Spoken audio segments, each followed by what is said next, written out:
The species I am here to talk to you about today is commonly known as fireweed. Previously, its scientific name was Epilobium angustifolium, but it is now known as Chamerion angustifolium, putting it in the fireweed family. Now, fireweed is an herbaceous perennial, meaning it flowers and is around for multiple seasons, and it can be found in northern environments all around the world. It is native to North America, parts of Canada, and even parts of Alaska. The only thing preventing it spreading even further northern or south is its water requirement.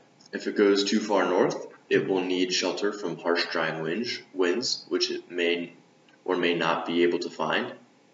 And if it goes too far south, there won't be enough water. It'll just be too dry. Now, fireweed is about a few feet tall, and it will start producing buds at the base. And these are just purple buds, and they will open up to four-leafed or four-petaled purple flowers with anthers, and then develop a stamen or stigma. These flowers at the base will start opening somewhere around late July, but it will continuously produce buds throughout the season, which will open up later. Throughout the season, it can produce about 30,000 seeds per plant, and as it continuously produces seeds, it is known as iteropairs. Now, fireweed is protandrous, meaning it develops male reproductive organs before it develops the female reproductive organs. So it'll first develop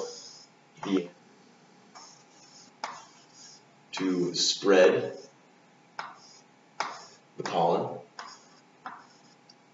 and then after a few days of spreading pollen, the anthers will deflex away, and the stigma will start to open up and curl backwards, and that can accept pollen.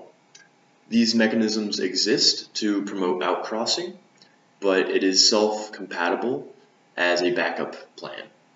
Now, as each plant produces about 30,000 seeds throughout the season, outcrossing is the preferential mechanism for reproduction, and normally it is not a problem finding a partner, as fireweed will take over very large areas of land as long as there is space to do so.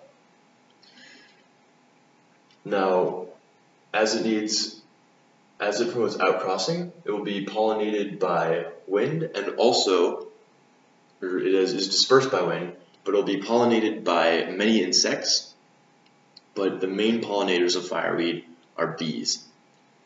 And there are over 8 separate types of bee species that have been observed to pollinate fireweed. To attract these pollinators, fireweed produces nectar up until about a day after the flowers will fall off. This is just the reward for bees and all the other insects, but this also puts it as a very popular flower in honey production. Now, as it has 2 separate ways of dispersing, the first through rhizomes, which are within a few inches underneath the soil, it can produce new stalks, allowing it to spread in very clustered patches. But it also has the wind dispersal, and it can travel very far in a very short amount of time. Due to these 2 mechanisms, it is very likely to take over open areas as long as there are no other plants available there, meaning it is good at colonizing areas after there has been a succession reversing event, such as a fire or a bad hurricane or anything else that will destroy other plants, but possibly leave the rhizomes leave the rhizomes untouched and provide space for the seeds to fly in and take root.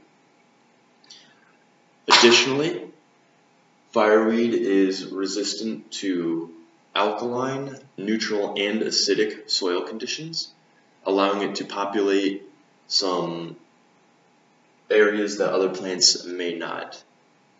Some of these places include roadsides, abandoned coal mines, or even sites of previous oil spills.